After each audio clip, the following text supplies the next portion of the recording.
businesses out of existence. When I go around, Lester, I tell you this, I've been all over.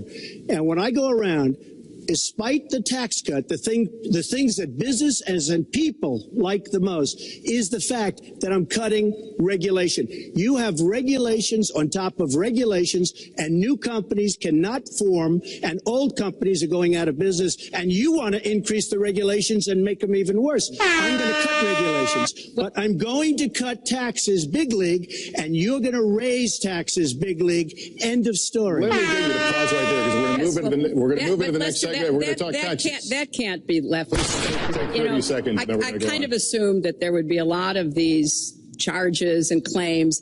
And so we have taken the homepage of my website, HillaryClinton.com, and we've turned it into a fact checker. So if you want to see in real time what the facts are, please go and take a look.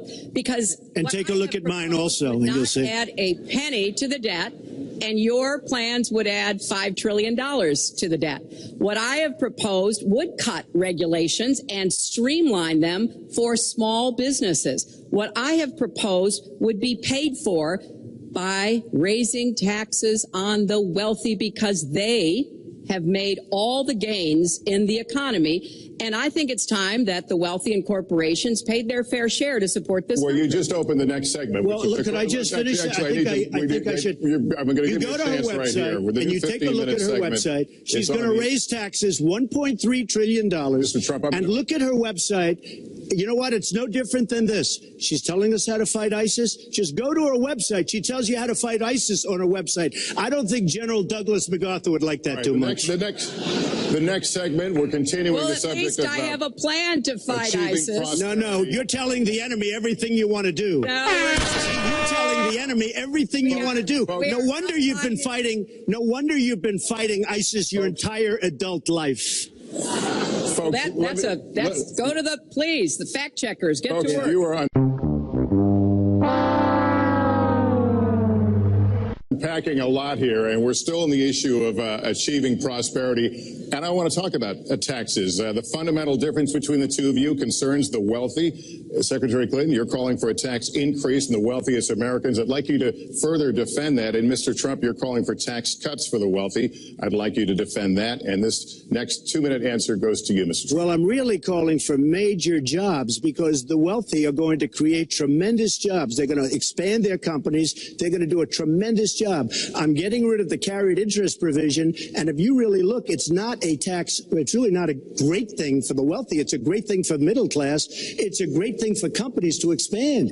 And when these people are going to put billions and billions of dollars into companies, and when they're going to bring $2.5 trillion back from overseas, where they can't bring the money back because politicians like Secretary Clinton the money back because the taxes are so onerous and the bureaucratic red tape. So what is so bad? So what they're doing is they're leaving our country, and they're, believe it or not, leaving because taxes are too high and because some of them have lots of money outside of our country. And instead of bringing it back and putting the money to work because they can't work out a deal and everybody agrees it should be brought back.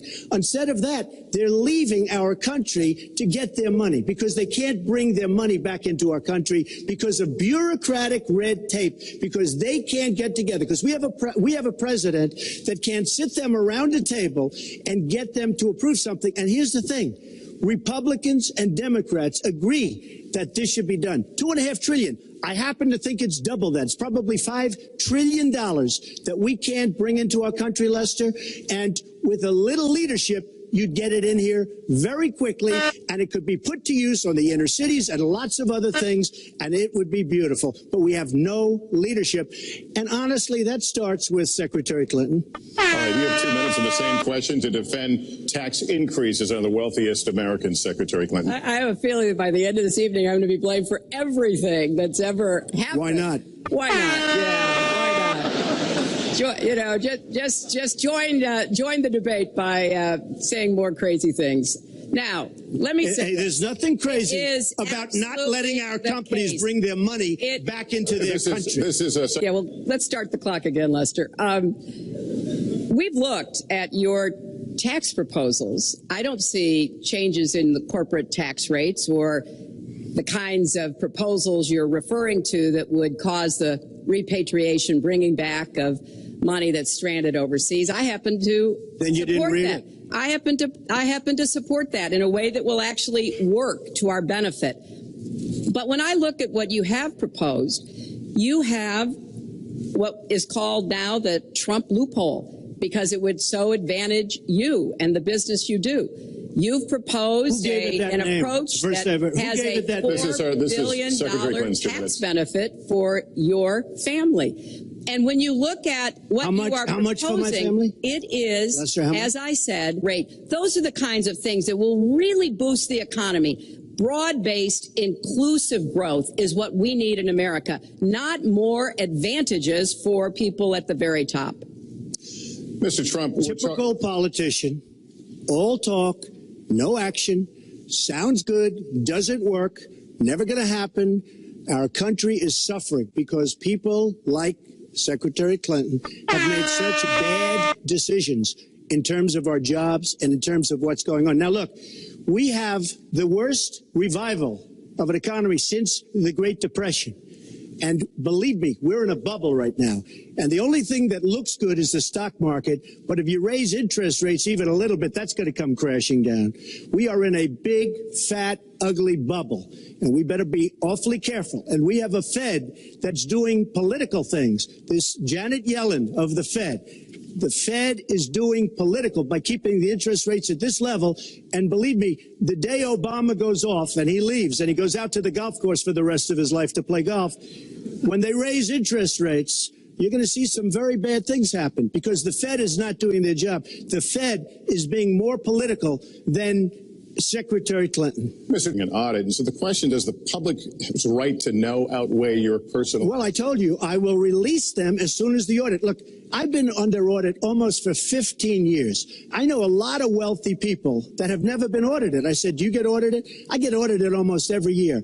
And in a way, I should be complaining. I'm not even complaining. I don't mind it. It's almost become a way of life. I get audited by the IRS, but other people don't. I will say this.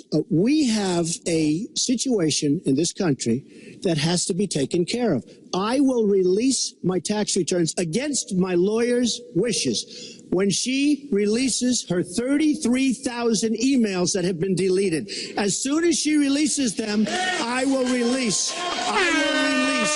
my tax returns. I believe that he's ever going to release his tax returns because there's something he's hiding.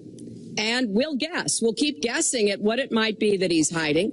But I think the question is, were he ever to get near the White House, what would be those conflicts? Who does he owe money to?